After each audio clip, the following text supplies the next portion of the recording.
Hoy, 14 de julio de 2021, saludamos muy afectuosamente a quienes nos acompañan esta tarde a través de las plataformas virtuales del Consejo de Comunicación. En los siguientes minutos analizaremos con nuestros panelistas invitados tres temas urgentes y pertinentes: la libertad de expresión, el periodismo y la autorregulación. Esperamos que este sea el inicio de una serie de reflexiones de la sociedad en su conjunto, porque son temas que nos competen a todas y a todos, no solo a quienes ejercen el periodismo, y que en el marco de esta propuesta del Consejo de Comunicación para reflexionar, analizar y conversar en todos los espacios, sea la libertad de expresión la que salga fortalecida, sin menoscabar la dignidad humana. Bienvenidas y bienvenidos.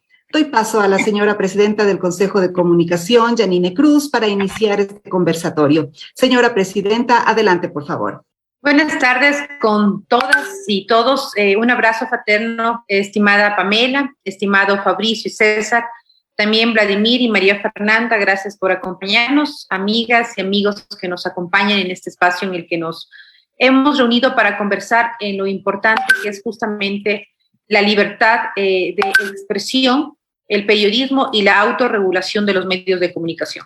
Quiero hacer referencia a que cuando el 9 de junio de este año acepté presidir el Consejo de Regulación de Desarrollo y Promoción de la Información y Comunicación por designación del señor presidente de la República, Guillermo Lasso, lo hice con toda la convicción para continuar con mi trabajo de años, que es en defensa de la libertad de expresión. Este derecho, a mi criterio, es primordial para la convivencia pacífica, por supuesto, de las sociedades, porque nos permiten promover el resto de derechos humanos, y es que sin la posibilidad de expresarnos libremente, de opinar, de denunciar hechos injustos y de exigir cambios positivos, estamos condenándonos lamentablemente a la tiranía y al abuso. La defensa de la libertad de expresión nos corresponde a todos, porque como bien lo ha caracterizado la jurisprudencia interamericana, es un derecho con dos dimensiones: una individual, donde se considera que cada persona puede expresar sus propios pensamientos, ideas e informaciones, y la segunda, que es el nivel colectivo, donde se considera que es necesario procurar cualquier información, conocer la diversidad también de pensamientos e ideas y estar, por supuesto, bien informados. Por lo tanto, no cabe cualquier acto que compromete estas dos dimensiones, porque si coartamos la expresión de una idea o de un pensamiento o una opinión, estamos coartando automáticamente a otra persona o a un grupo de personas a recibir o a generar ideas o pensamientos, inclusive las opiniones. Entre las múltiples formas que tenemos para ejercer la libertad de expresión está el periodismo, una actividad crucial en la construcción de las sociedades democráticas, al ser su esencia la difusión de información de interés público. Pero no cualquier difusión, esta debe ajustarse a un tratamiento riguroso y ético. Ejercer el periodismo implica una responsabilidad con la comunidad, con la humanidad, y esto tiene que quedar muy claro para quienes han decidido por su propia voluntad optar por este trabajo. Ahora bien, bajo la justificación de exigir rigurosidad y ética, no se puede aplicar mecanismos restrictivos de ninguna clase. La Comisión Interamericana de Derechos Humanos y la Corte Interamericana señalan que, en principio, todos los discursos están protegidos por el derecho a la libertad de expresión, incluyendo aquellos que se consideren ofensivos o chocantes. Este es un llamado a la tolerancia, primero para todos aquellos que somos parte de la función pública o que aspiran a una dignidad popular, porque por propia voluntad estamos expuestos al escrutinio público.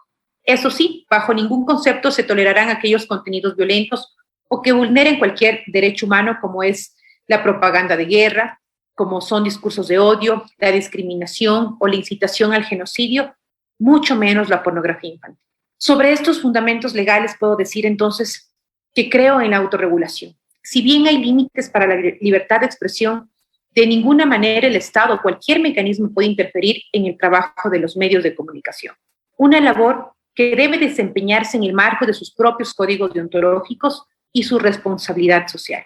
La autorregulación es un paso importante para garantizar primero la libertad de expresión, a la par de la promoción y el fortalecimiento de las audiencias críticas. En este sentido, las puertas del Consejo de Comunicación siempre estarán abiertas para que junto a la academia, junto a los gremios, las entidades especializadas y todos aquellos que quieran sumarse de manera propositiva, podamos aportar en este proceso en el que comulga la libertad de expresión, el periodismo y también la responsabilidad de la autorregulación. Reitero mi agradecimiento a este panel de especialistas, a quienes nunca está de más reconocer su compromiso permanente con este derecho. Mi gratitud además a aquellos que han aceptado estar en este importante espacio, están conectados en un espacio de diálogo donde le dan sentido justamente a este tema tan relevante. Si estamos o no preparados para tener un Estado democrático, si es posible la libertad de expresión, qué pasa con los estados que abusan, obviamente, de instituciones públicas para silenciar y para coartar este gran trabajo periodístico. Así que agradezco a Fabricio Villamar, a nuestro colega, por su tiempo en este importante consejo, pero también a César Ricaurte, quien ha estado permanentemente en contacto con nosotros, dando ideas y dando un análisis general de la situación actual. Y por supuesto, obviamente a Pamela por tener la voluntad de comentarnos su experiencia y cómo ve la academia el reto que tiene al frente, pues, esta Asamblea Nacional, también frente a la toma de decisiones. Bienvenidos a todos ustedes y gracias por darnos su tiempo. Gracias, señora presidenta. El periodismo es una actividad que se ejerce la mayoría del tiempo de forma vertiginosa, con aciertos y desaciertos. En el mundo existen muy pocos medios de comunicación que se dedican, como el New York Times, por ejemplo, a recoger en sus páginas los avatares del periodismo y sus conflictos éticos. Un sano ejercicio que se realiza en los medios más grandes del mundo, especialmente en los impresos, y que lo hacen de la pluma de sus mejores periodistas. Sin embargo, en otros países, la prensa se mira muy poco a sí misma. Los manuales o guías se quedan cortos cuando, llegado el cierre de edición o durante un programa en vivo, se deben tomar decisiones difíciles. ¿Autorregulación o no? ¿Qué mecanismos existen para ello? Y más aún, ¿estamos listos para afrontar el reto? ¿Qué nos dice la jurisprudencia internacional al respecto? ¿Qué ocurre en este marco con la libertad de expresión? Para responder estas y otras preguntas, contamos con la presencia de Pamela Aguirre Castro, directora del Observatorio Jurídico Social de la Universidad de Espíritu Santo, Fabricio Vela Vinces, director del noticiero A Primera Hora de Radio Majestad FM, y César Ricaurte, director ejecutivo de Fundamedios, a quien reiteramos nuestro agradecimiento y bienvenida. De la misma manera, a quienes continúan conectándose a nuestras redes sociales desde todo el país y del exterior. Sin más, doy paso a Vladimir Andosilla, coordinador general de promoción de derechos del Consejo de Comunicación, quien moderará el conversatorio de hoy. Adelante, Vladimir. Muy buenas tardes con todos y con todas. Buenas tardes con los panelistas y con la ciudadanía que nos escucha en medio de las redes, por medio de las redes sociales del Consejo de Comunicación. En primer lugar, queremos, a nombre del Consejo de Comunicación, agradecer la presencia de César Ricaurte, de Pamela Aguirre y de Fabricio Vela, quienes nos acompañarán durante estos minutos para poder reflexionar sobre la autorregulación, los retos, las perspectivas que esta normativa establece en los medios de comunicación del país. Quiero dar la palabra a nuestro primer expositor, César Ricaurte, director ejecutivo de Fundamedios, periodista ecuatoriano con más de 30 años de experiencia. En el 2007 cofundó la Fundación Andina de Observación y Estudios Sociales de los Medios, Fundamedios, y el primer grupo de prensa en Ecuador dedicado a la defensa y promoción del derecho a la libertad de expresión y a fomentar el periodismo de calidad en el país. Autor de algunas de las columnas de opinión más populares de la prensa ecuatoriana, fue el primer defensor del televidente en la televisión ecuatoriana en Ecuavisa en el periodo 2007-2009 y ha dictado conferencias, charlas en México, Argentina, Uruguay, Chile, Perú, Colombia, Grecia, Líbano, entre otros. Con ustedes quiero dejar el uso de la palabra a César Ricaurte. Gracias, Vladimir. Gracias, Danín. Realmente es un honor, un gusto estar con ustedes, haber aceptado esta invitación del Consejo de Comunicación y por supuesto un enorme saludo a los colegas con quienes comparto este panel, Pamela, Fabricio y a todos quienes nos están siguiendo a través de las redes sociales.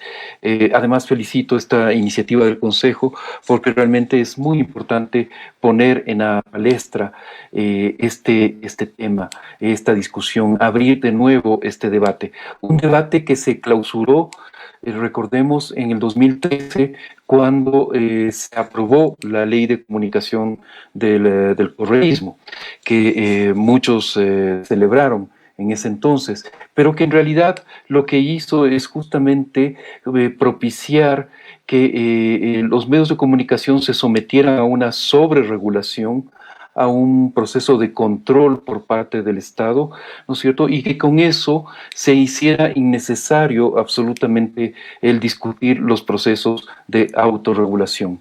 Y ya vamos a ver cómo es el proceso de la autorregulación. Entonces, la primera idea que quisiera desarrollar es justamente esta idea de que desarrollamos entre el 2013 y el 2021 en el país un esquema en el cual se planteó, se desarrolló, se implementó un sistema de fuertes controles estatales, de una regulación estatal, de una sobreregulación estatal sobre el sector de la comunicación, por la cual el Estado tomaba el control sobre los contenidos de los medios de comunicación. Recordemos que fueron más de 1,000 procesos que se abrieron contra los medios de comunicación y periodistas del país, no solamente contra medios, sino contra periodistas, y no solamente contra periodistas, contra líderes sociales, líderes sindicales, líderes indígenas incluso. Y de esos 1,000 procesos, más de 600 procesos culminaron en sanciones que iban desde multas hasta pedidos de disculpa públicos. No están contabilizados en este conteo que lo llevó adelante Fundamedios todos los procesos de rectificación directa que ordenó el gobierno nacional. Recordemos que fue en esta época en la cual la SECOM, ¿cierto?, la Secretaría de Comunicación de la Presidencia o de la Secretaría de Comunicación General, en ese entonces no era de la Presidencia, sino Secretaría de Comunicación, tenía rango además ministerial, ordenaba a los medios de comunicación la emisión de cadenas nacionales, interrumpiendo noticieros, ¿no es cierto?, para supuestamente ejercer el derecho a la rectificación o a la réplica. O también ordenaba a los periódicos del país, a los diarios, ¿no es cierto?, que publicaran incluso portadas enteras diseñadas en la Secretaría de Comunicación con fotografías proporcionadas por la Secretaría de Comunicación, titulares de la Secretaría de Comunicación que llenaban las primeras planas de los periódicos. Y las radios, no se diga, eran severamente castigadas, se interrumpían noticieros, etcétera, etcétera, a pretexto o bajo la figura de cadenas nacionales, cuando en realidad eran simplemente la interrupción de noticieros puntuales, ¿no es cierto?, en los cuales se ordenaba el transmitir la verdad oficial frente a cualquier cuestionamiento que podía hacer un medio de comunicación. Y vale la pena situar esto porque no debemos olvidarlo, de que hemos vivido en un pasado reciente, entre el 2013, ¿no es cierto?, y el 2019, cuando se dan las reformas a la ley de comunicación, todo ese esquema se funcionó, esta sobreregulación, este control del Estado de los medios de comunicación se puso en práctica. Entre el 2019, evidentemente, se aprueban unas reformas a la ley de comunicación. La ley de comunicación básicamente es desactivada, ¿no es cierto? Se pasa a un esquema en el cual se desarma la superintendencia de comunicación, etcétera, etcétera, pero quedamos en el limbo, quedamos en una situación en la cual no sabíamos, existía la ley de comunicación, existía el reglamento previo de la ley de comunicación, el reglamento del correísmo, y como digo, estábamos en un limbo. En este momento es un momento en el cual tenemos que dar un giro de 180 grados, ¿no es cierto?, y caminar hacia una regulación suave, una regulación ligera y mucha autorregulación. Ese es el sentido de lo que se está planteando en este momento, de lo que ha planteado la ley del presidente Lasso, el proyecto de ley enviado por el presidente Lasso, y el proyecto de ley que también ha trabajado Fundamedios y lo presentó con los asambleístas Marjorie Chávez, Fernando Villavicencio y el apoyo de 16 firmas de asambleístas.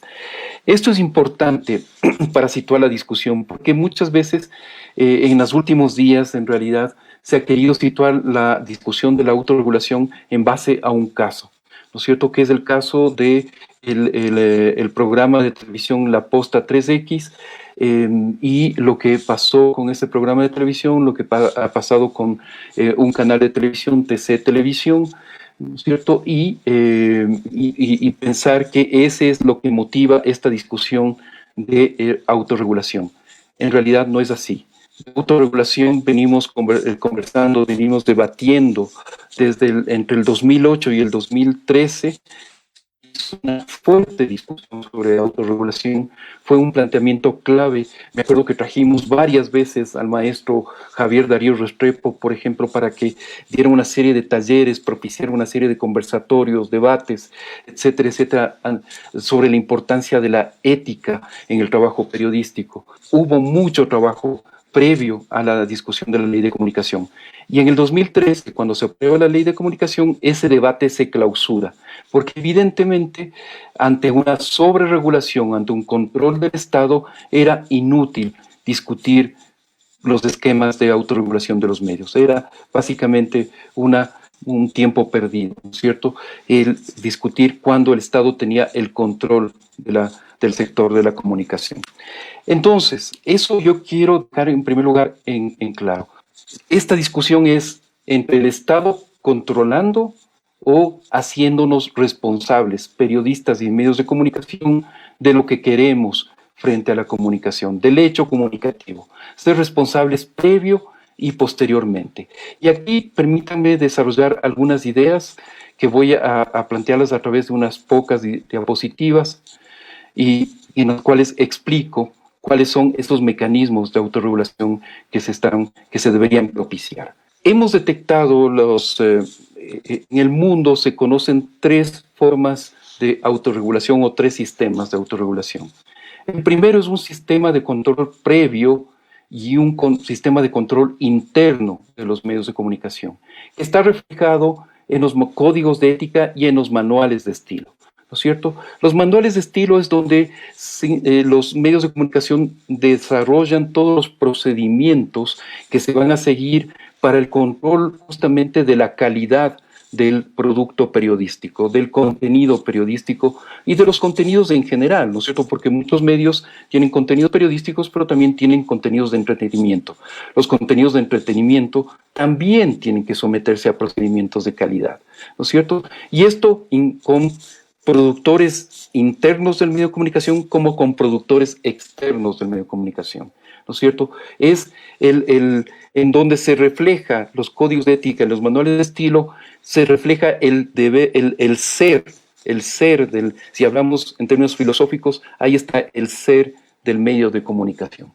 Y eso es algo irrenunciable, ¿no es cierto? Como una persona no puede renunciar a su ser, a su centro, a su núcleo, ¿no es cierto? No, un medio de comunicación no puede renunciar a esto, es innegociable.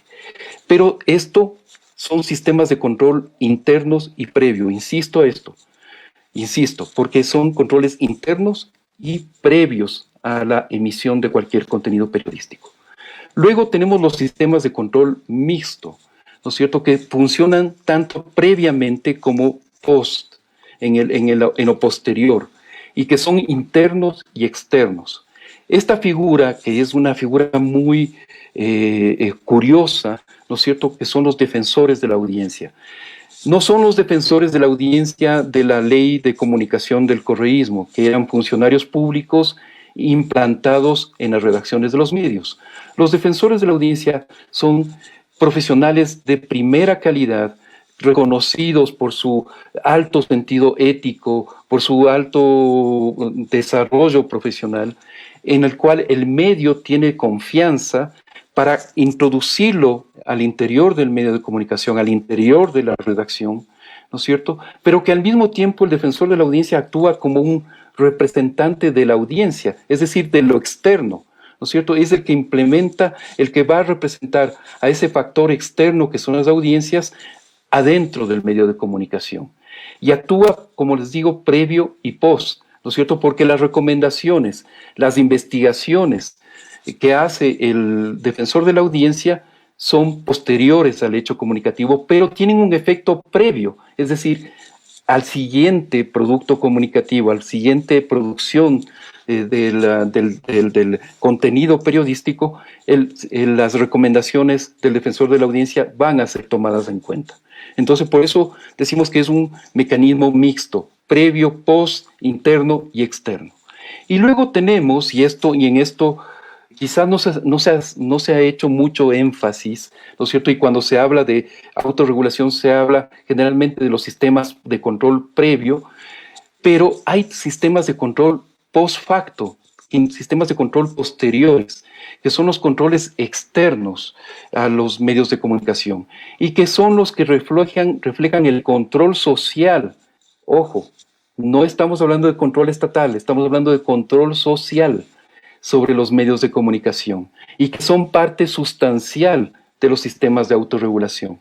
Y ahí tenemos los observatorios y veedurías de medios, entre otros mecanismos, porque lo que vemos actualmente es que con el gran avance de la comunicación digital, de las redes sociales, etcétera, etcétera, pues lo que hemos visto en los últimos días y el caso de la posta 3X, nos demuestra el poder que tienen las audiencias y los ciudadanos operando a través de las redes sociales. Entonces, tenemos todo este conjunto, ¿no es cierto?, de sistemas de autorregulación.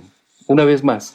Estimado César, tienes 3 minutos, por favor. 3 minutos, muchas gracias. Los manuales y códigos de ética, donde se establecen reglas y procedimientos internos a través de disposiciones deontológicas aceptadas por los propios medios y periodistas. Segundo, los defensores de la audiencia, que son figuras que gozan de la independencia total. Uno de los requisitos para que exista un defensor de la audiencia. Yo, cuando fui defensor de la audiencia en Ecoavisa, lo primero que hice al llegar al canal es negociar con el medio un estatuto del defensor de la audiencia. Y un estatuto que además fue aprobado por el directorio del canal para reflejar la total independencia del defensor de la audiencia frente al canal. Pero al mismo tiempo goza de la confianza total del medio para representar los intereses de la audiencia ante ese medio de comunicación. Un defensor, repito, actúa post, pero sus recomendaciones ayudan a que los procesos periodísticos previos mejoren. Y finalmente, ¿no es cierto?, en todo este esquema, en estos sistemas de autorregulación, se me fue uno más, están el control social sobre los medios reflejado con observatorios y veedurías, en donde, por ejemplo, la academia, ¿no es cierto?, juega un papel fundamental. La academia es quien puede proporcionar las herramientas técnicas para la vigilancia, para el control, para el monitoreo de los medios de comunicación. Entonces, las veedurías se definen como el control externo ciudadano, ¿cierto?, que ejercen ese control social a través del proceso de observación técnico. Y, como digo, repito, los centros académicos son partícipes de estos procesos. Más adelante, en una segunda intervención, voy a proponer una hoja de ruta para la construcción de los sistemas de autorregulación de los medios de comunicación en el Ecuador, porque es evidente que tenemos ahí un déficit, ¿no es cierto? Como les decía antes, en el 2013 se clausuró este debate sobre la autorregulación precisamente porque vino esta sobreregulación y este control político y social del Estado sobre los medios, y luego los medios de comunicación, ¿no es cierto?, han sido debilitados a tal punto que no hemos podido avanzar mayormente en estos sistemas de autorregulación. Pero que es posible, es posible. El episodio de la posta, ¿no es cierto? Y yo me quedo con eso, con esto concluyo. El episodio de la posta nos revela que la sociedad ecuatoriana está listo para ejercer control social sobre los medios de comunicación, que los medios de comunicación tienen que perfeccionar sus sistemas de autorregulación interna, de control interno, de autocontrol interno, de control previo, ¿no es cierto? Eso es una realidad. Pero además hay una cosa que es importante señalarlo. El 90% de los medios de comunicación del Ecuador son pequeñas empresas, empresas familiares muchas veces, ¿no es cierto?, que no tienen las condiciones económicas, financieras, administrativas para avanzar en todos los esquemas de autorregulación. Y por eso es importante hablar más bien de sistemas, ¿no es cierto?, en la cual los medios de comunicación grandes, los que tienen controles muy bien establecidos, autocontroles internos muy bien establecidos, procedimientos, códigos de ética, etcétera, etcétera, los observatorios de medios que se puedan establecer, los defensores de la audiencia, etcétera, etcétera, sea todo un sistema que vaya también empujando a los medios de comunicación más pequeños del país, aquellos que no tienen las posibilidades de desarrollar sistemas autónomos, sistemas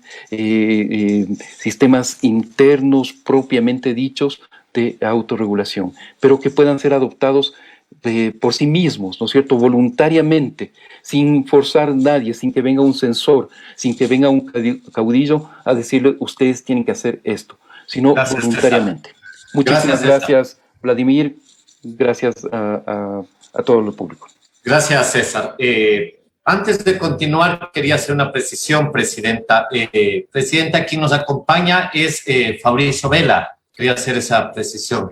Sí, un abrazo para nuestro colega Fabricio. Saben el aprecio que le tenemos. A veces pasa esto. Así que, Fabricio, bienvenido. Siempre es un gusto. Bueno, la Relatoría de la Libertad de Expresión establece en su evaluación de la Declaración de Principios de la Libertad de Expresión que la autorregulación de los medios de comunicación es un desafío que deben afrontar, dado que la amenaza de imposición de sanciones legales por la adopción de decisiones periodísticas basadas esencialmente en cuestiones subjetivas o juicios profesionales suscitará también un efecto inhibitorio en los medios, impidiendo la divulgación de información de legítimo interés público.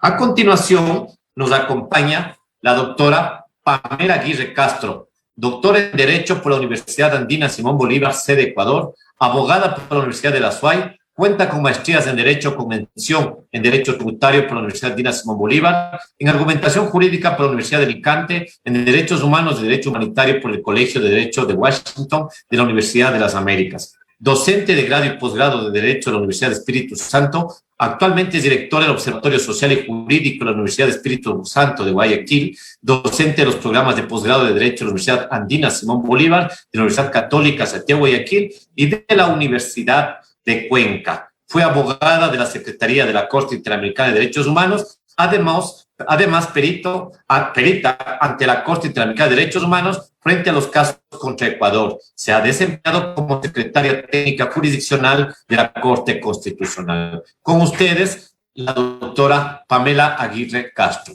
Muy buenas tardes con todos. Buenas tardes con todos los presentes en la sala y todas las personas que nos están escuchando en las plataformas del Consejo de Comunicación. No quiero empezar sin antes agradecer a su presidenta, a Janine Cruz, por esta cordial invitación, a María Fernanda y a Vladimir por haber organizado este espacio de debate de ideas. Y también, pues, mi afectuoso saludo para César y Fabricio, contertulios de esta tarde. A mí se me ha pedido que haga alguna referencia respecto a los estándares internacionales, respecto a la protección de la libertad de expresión y la autorregulación. En esa línea, pues voy a esbozar las ideas centrales respecto a cómo este derecho se ha desarrollado, sobre todo y principalmente en el sistema interamericano, para luego aterrizar en el tipo de autorregulación al que aboga justamente la CIDH a propósito del preámbulo que inteligentemente realizó Vladimir. En esta línea, pues como ustedes ya conocen y siempre nos convoca este tema, la libertad de expresión es un derecho, pero es un derecho que tiene tres funciones básicas y esto es muy importante tener presente. Por un lado es un derecho humano, un derecho que nos permite desarrollarnos, un derecho que está ligado a nuestra dignidad. un derecho que nos permite resistir, crear un ámbito de protección, es un patrimonio jurídico, es una fortaleza frente a injerencias arbitrarias. De otro lado, también es instrumental al ejercicio de otros derechos, como por ejemplo el de autodeterminación, como por ejemplo el derecho a la educación, el derecho de libre tránsito. Todos estos derechos se hacen efectivos a través de una libertad de expresión. Y finalmente, esta es la razón por la cual siempre cuando hablamos de libertad de expresión volvemos a estos temas, es que la libertad de expresión es una estructura que permite la democracia. La Corte Interamericana ya lo ha señalado en innumerables ocasiones, la libertad de expresión es la piedra angular de un sistema democrático, de un sistema que se precie por ser democrático. Sin libertad de expresión, no tenemos democracia. Entonces, este debate siempre nos va a llevar siempre nos convoca cuando ponemos en duda o cuando se sacude nuestra democracia, porque la libertad de expresión ciertamente va a ir de la mano con el tipo de democracia y el tipo de fortalezas que queremos presentarle a esta democracia. Ahora, surge la pregunta, porque de hecho el tema sigue siendo actual. ¿La libertad de expresión como derecho es absoluto?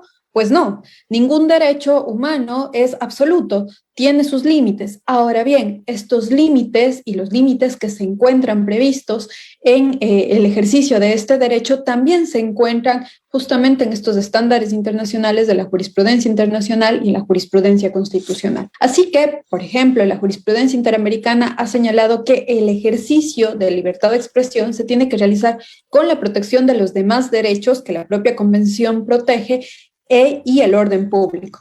Por ejemplo, en los casos contra Argentina, en específico Kimmel, Fontevecchia, Memoli, se ha realizado un análisis de cotejamiento del ámbito de protección de la libertad de expresión frente a el derecho al honor y al buen nombre.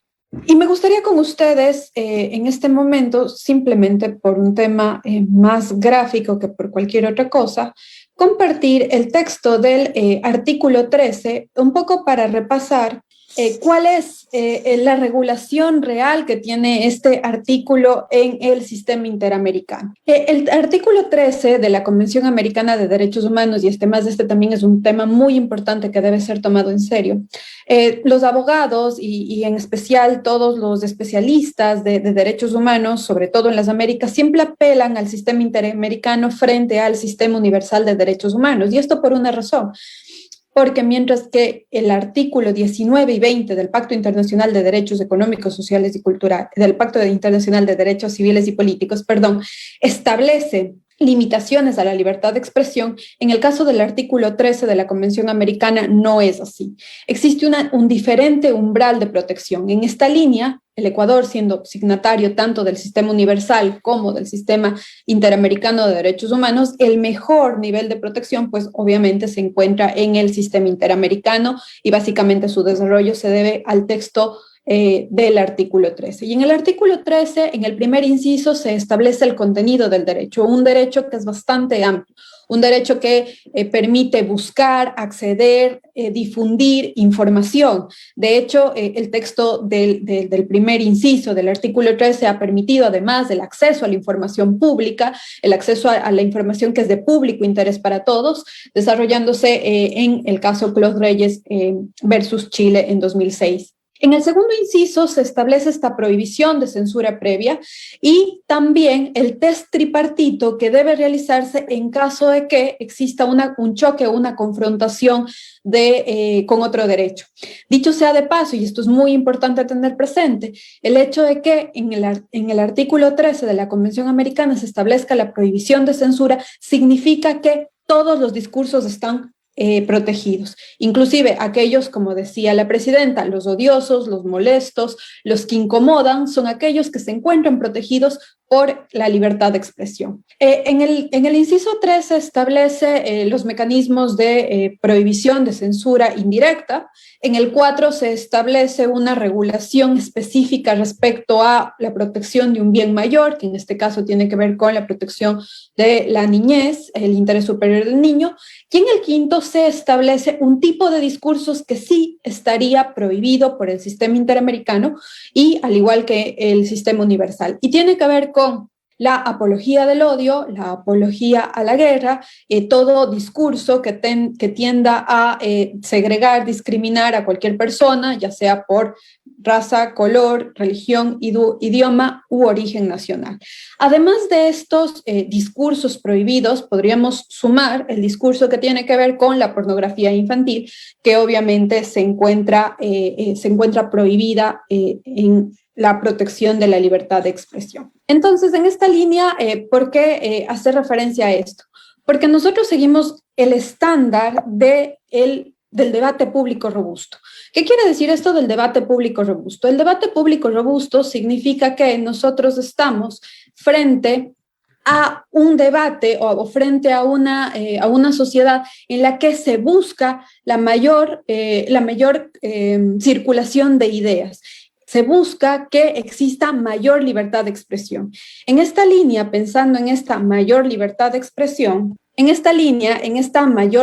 expresión, como les había comentado, el debate público robusto lo que persigue es que en esta sociedad puedan circular libremente las ideas, con excepción de aquellas que expresamente se encuentran prohibidas, que vuelvo y repito, son aquellas que se encuentran en el inciso 13 del artículo de la Convención Americana. Por otro lado, es importante también señalar que cuando hablamos de las limitaciones que pueden darse, son aquellas limitaciones que expresamente se encuentran determinadas en la ley y que tienen que ser además aquellas que son las más gravosas. ¿Por qué? Porque si todo el debate se encuentra protegido, si todos los discursos se encuentran protegidos, esto quiere decir que solo aquellos en los que realmente se genera un daño a otro derecho humano, a otro derecho constitucional, podría declararse una responsabilidad. Pero ojo, esta responsabilidad siempre será ulterior. Entonces llegamos a los límites de la libertad de expresión y el compromiso de los estados de generar ambientes propicios para la autorregulación. De hecho, en el Plan de Acción de la Tercera Cumbre de las Américas, celebrada en el 2001, en la ciudad de Quebec, en Canadá, los estados ya se establecieron como una obligación la de promover la autorregulación. Es decir, tenemos 20 años de una obligación de los estados de promover esta autorregulación. Pues bueno, creo que es un espacio importante y oportuno, habida cuenta de los debates que se encuentran en la Asamblea para la ley de la libertad de expresión. El binomio libertad de expresión y ética periodística debe ser tomado en serio si queremos mejorar la efectividad del derecho a la libertad de expresión. Cuando el límite se convierte en razones del poder, es decir, se convierten en leyes, corremos el riesgo de vaciar de contenido al derecho de libertad de expresión. Esto quiere decir entonces que la responsabilidad de la autorregulación se encuentra en un compromiso férreo respecto a 3 actores: las empresas mediáticas, los periodistas y la sociedad. Como ya lo señaló César de una manera bastante clara, existen varios tipos o varios mecanismos de autorregulación: los documentos, los códigos deontológicos, los estatutos de redacción, los libros de estilo, organismos, como se hizo referencia, veedurías públicas, de los medios de comunicación, consejos editoriales, consejos de prensa, los defensores de la audiencia. Estos mecanismos lo que buscan es hacer efectivo ese ejercicio legítimo de libertad de expresión con altos estándares de ejercicio. Y esto quiere decir que cuando se asumen, por ejemplo, los códigos de ética, esto significa que los periodistas y la sociedad asumen la responsabilidad de estar vigilantes a los contenidos que se están reproduciendo. Esto dentro de la lógica de una autoeducación. ¿Por qué autoeducación? Porque la línea editorial, porque los códigos de ética, porque los consejos de veeduría, porque la defensoría del auditorio nos va a permitir a todos conocer cuál es el debate actual respecto a justamente el ejercicio de este derecho. Fíjense que en Noruega se está debatiendo, a propósito de la Defensoría del Consumidor, se está debatiendo la necesidad de que las redes sociales, los influencers, establezcan si tienen o no filtros del momento en el que se promociona un producto. Esto nos lleva a un debate de qué es lo que estamos consumiendo, y esto tiene que ver justamente con la educación en materia del ejercicio de los derechos. La forma de proteger y ampliar la libertad de expresión tiene que ver básicamente con elevar estos estándares de intercambio, de diálogo, de análisis y debate a través del impulso de mecanismos de autorregulación de los que ya se ha hecho referencia. La autorregulación es el camino que nos permite consolidar, por un lado, la responsabilidad de periodistas, de medios de comunicación, y por otro lado, el ejercicio legítimo de la libertad de expresión. Muchísimas gracias. Gracias, Pamela, muy amable por tus reflexiones. Para que la autorregulación pueda aplicarse en el Ecuador, es necesario enfatizar en el papel que tienen las universidades como formadoras de los futuros profesionales de comunicación, la responsabilidad de los periodistas y comunicadores en el ejercicio de su profesión y de la construcción de la realidad a través de la narrativa y de la formación de audiencias críticas ante el contenido mediático. Estos tres actores tienen que desarrollar diálogos que permitan ir desarrollando el derecho a la libertad de expresión y mejorando los contenidos y la calidad de la información impartida a los ciudadanos y las ciudadanas.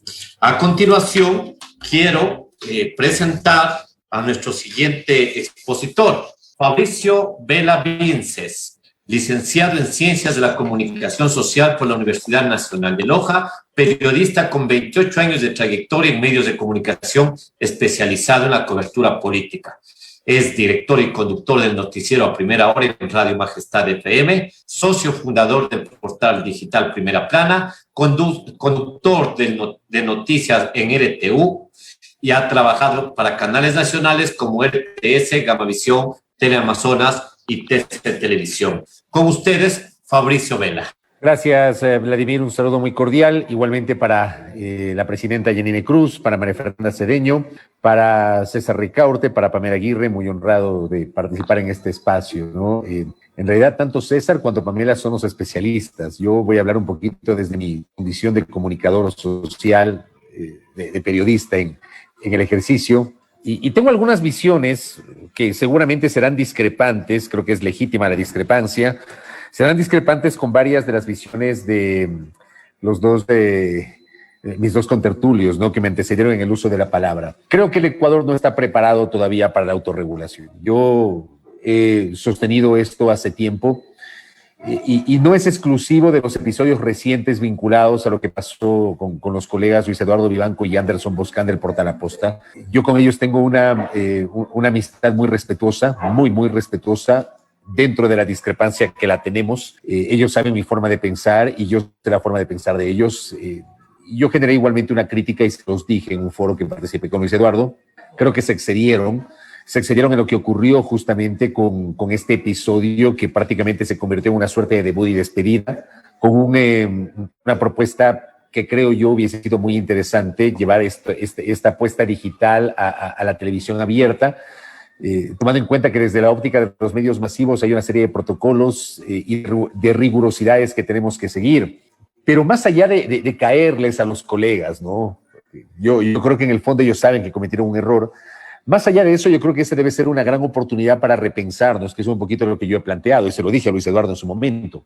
Creo que es momento de repensarnos, creo que es el momento de sentarnos a reflexionar sobre lo que está pasando con nosotros como periodistas, como medios de comunicación. Yo creo que hay mucho ego, creo que hay mucha arrogancia en el periodismo. Los periodistas somos muy arrogantes, somos poco reflexivos, somos poco permeables a la crítica, no somos autocríticos. Yo siempre les digo a mis colegas, sobre todo en estas 2 últimas semanas que he tenido la posibilidad de participar en un par de foros, lo he dicho en mi programa de radio igualmente y en mi espacio digital de la tarde, creo que tenemos que bañarnos un poquito de humildad para aceptar el difícil momento que estamos enfrentando desde el punto de vista mediático y desde el punto de vista periodístico. No es reciente, yo creo que el episodio de La Posta es simplemente uno adicional que ha permitido hablar mucho, debatir mucho sobre los límites de la libertad de expresión, que yo sí creo que la libertad de expresión no puede ser ilimitada.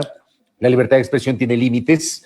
Coincido, por ejemplo, sobre el hecho del control estatal, de cuestionar los controles estatales. Yo creo que la Supercom le hizo mucho daño a la aplicación de la Ley Orgánica de Comunicación. Me parece a mí que hubo excesos, y esto también lo he dicho en varias ocasiones, hubo excesos como aquellos a través de los cuales sancionaron a gente por el derecho de opinar. No tiene sentido que a uno le manden a rectificar una opinión, no tiene sentido. Es como si en este momento lo que estoy diciendo, alguno de ustedes me diga no estoy de acuerdo y tienes que rectificar. O sea, no tiene sentido, no aplica la rectificación en el ámbito de la opinión. Eso aplica en el ámbito de la información, porque la información cumple una serie de protocolos, la contrastación, la verificación, la precisión, la oportunidad, etcétera. Pero en el caso de la opinión hay otros protocolos, es parte de mi libertad de expresión. Entonces, creo que ese control estatal le terminó desnaturalizando a la ley de comunicación, sobre cuya existencia yo he estado totalmente de acuerdo. Yo no creo que la comunicación no tiene que no tener una ley, no solo porque lo dice la Constitución, sino porque creo que nosotros también tenemos que cumplir con ciertos parámetros en el ejercicio de la libertad de expresión. Por ejemplo, y he citado varias veces este ejemplo, ¿no? Un colega una vez le escuché que en un comentario le dijo mamerta a María Fernanda Espinosa. Yo no me atrevería a llamar mamerta a una autoridad ni a una política. Yo obviamente la puedo criticar, pero no utilizar ese tipo de términos. Y grafico esto para preguntar, ¿no? Si la libertad de expresión que ejercemos los comunicadores, que debemos defenderla sin duda, debe ser también libertad para excedernos en el uso de los calificativos, invocando nuestro derecho a opinar, que lo tenemos, que yo sí defiendo el derecho a opinar. De hecho, yo opino todos los días en mis diferentes espacios. Pero digo, esa libertad de opinión, de expresión, ¿me da a mí la posibilidad de una suerte de patente de corso para insultar? ¿O hay un límite entre la crítica y el insulto, entre el cuestionamiento y la agresión? Ese es el punto que yo planteo. Y sobre ese punto, creo que deberíamos partir una discusión sincera y honesta sobre lo que en realidad queremos hacer de la libertad de expresión en el Ecuador. Octubre de 2019 me parece a mí que fue un momento muy complejo para los medios de comunicación y para los periodistas, tanto así que mucha gente, yo soy parte de quienes piensa que octubre marcó, por ejemplo, un momento de visibilización muy importante de varios espacios digitales. Ya fue lo de octubre porque en los grandes medios nacionales no se veían determinados temas que sí habían sido abordados por los medios alternativos, los medios digitales. Recordemos el inicio de la cobertura del contexto de la pandemia del COVID-19, cómo en un primer momento, por favor, esto pasó, se negó la crisis sanitaria en Guayaquil, hubo una negación de la crisis sanitaria en Guayaquil, hubo medios y hubo colegas que aseguraban que las imágenes que estaban viralizándose en redes sociales correspondían a otro país, y resulta que un mes después se dan cuenta que efectivamente la crisis sanitaria en Guayaquil era de tal magnitud que incluso en un primer momento el gobierno de Lenín Moreno habló de generar una fosa común. Y al día siguiente vino otra autoridad, me parece que fue Jorge Huate, Otto Sonnenholzner, a desmentir aquello y hablar efectivamente de un sepelio digno. Pero son cosas que han ocurrido y sobre las cuales nosotros hemos estado en la mitad, los periodistas y los medios.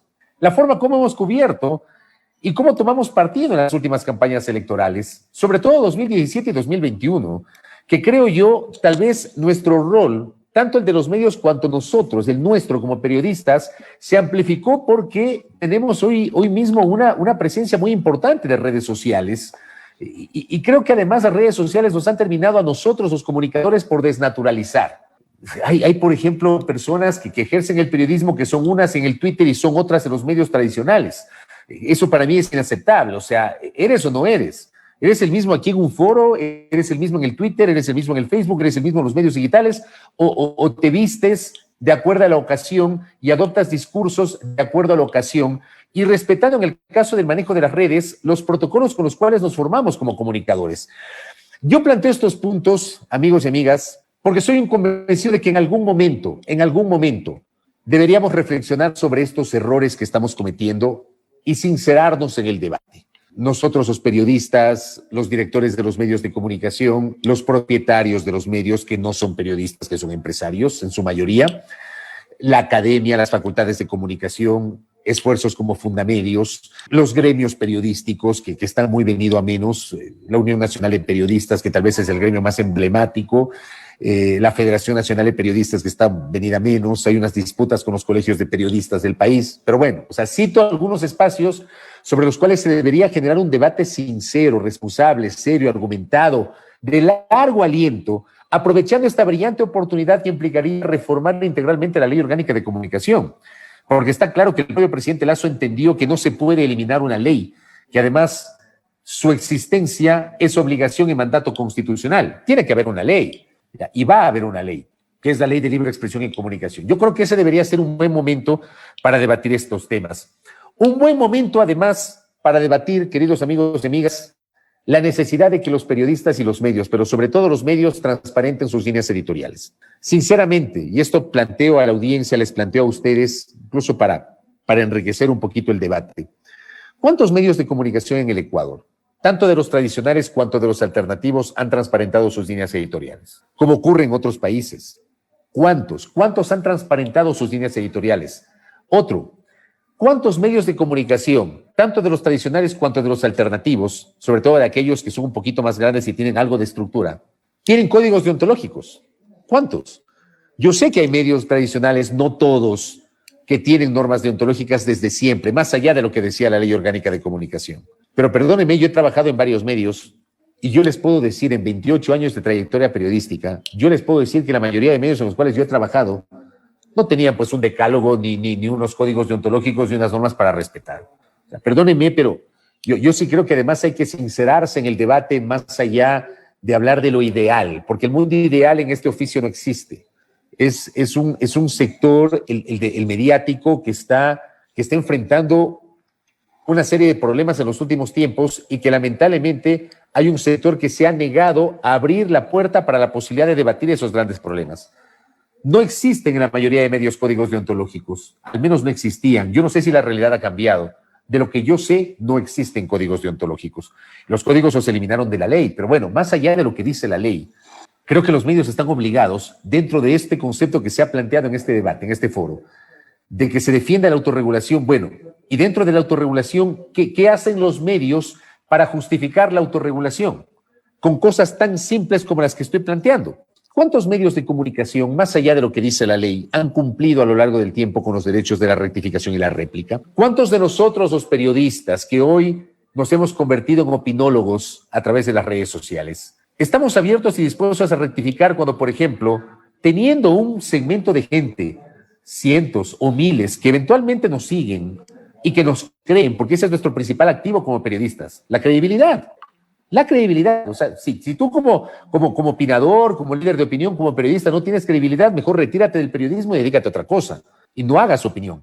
Pero digo, ¿cuántos de nosotros que tenemos esa grave responsabilidad a través de las redes sociales de informar, rectificamos cuando cometemos un error? Reconocemos que nos equivocamos en una fotografía publicada, admitimos que erramos en una información publicada. ¿Cuántos de nosotros lo hacemos? ¿Cuántos de nosotros le damos el legítimo espacio a la réplica frente a un comentario que nosotros pudimos haber hecho en nuestros medios tradicionales o incluso en nuestros medios alternativos? Yo creo que esto debe ser analizado, debe ser repensado. Pamela decía hace minutos y hablaba de algo que es real, que también fue parte del debate en los 10 años del correísmo, el tema de la defensa del honor y del buen nombre. Yo creo que es ese concepto con el cual yo estoy totalmente de acuerdo, terminó desnaturalizándose porque en el gobierno de Rafael Correa no entendieron que las autoridades están expuestas y están expuestas a la crítica. ¿Ya? Y no entendieron la diferencia entre una crítica que es absolutamente legítima y una ofensa o una agresión, que también hay en el caso del uso de los medios de comunicación y de las redes sociales. Pero creo que eso también hay que debatir. Y es justamente por estas razones por las cuales yo creo que hoy, el Ecuador de hoy, al día de hoy, no está listo para la autorregulación. Yo no sé si después de un año, después de 2 años, después de 5 años, bueno, tal vez quienes estamos en este foro estemos jubilados, estemos dedicados a otra cosa y viendo los temas desde lejos, tal vez el Ecuador esté listo, no lo sé. Pero al día de hoy yo tengo esa sensación, es la mía, mi opinión. Yo siento que el Ecuador no está preparado para la autorregulación. Lamentablemente los 8 años de vigencia de la Ley Orgánica de Comunicación no generaron un aprendizaje real de todo aquello que se peleó. Sobre todo, hay varios eventos de la clase política, de los medios de comunicación, de la academia, que pelearon contra la ley de comunicación y defendían las libertades, al menos decían defender las libertades. Yo pregunto, 8 años después, ¿qué se aprendió? ¿Aprendimos algo o no aprendimos nada? Y resulta que hoy, con la prevalencia de las redes sociales, con el uso del Internet, somos peores que antes de 2013, en lugar de ser mejores que antes de 2013. Yo planteo esto justamente para el debate y para la reflexión, y hablo justamente desde mi condición de periodista. Vladimir, muchas gracias. Bueno, queremos agradecer la participación tanto de César como de Fabricio y de Pamela. El reto está planteado. La libertad de expresión es un derecho que tiene límites, y esos límites tienen que ser legítimos, tienen que estar establecidos en una ley y tienen que tener una proporcionalidad. Hay discursos protegidos y hay discursos que no están protegidos por la libertad de expresión. Estos y otros temas son los que, a propósito de los debates que se están dando en la Asamblea Nacional, se irán desarrollando y que tendrán al Consejo de Comunicación como uno de los principales promotores con la ciudadanía, los periodistas, los medios de comunicación y la academia, para poder participar y entregar los mejores insumos a la Asamblea y al país. Quiero agradecer a Fabricio Vela, a César Ricaurte y a Pamela Aguirre por habernos acompañado en este conversatorio, y agradecer a la presidenta del Consejo de Comunicación, Janine Cruz, por desarrollar estos eventos de discusión y debate con la ciudadanía. Gracias, muy buenas tardes.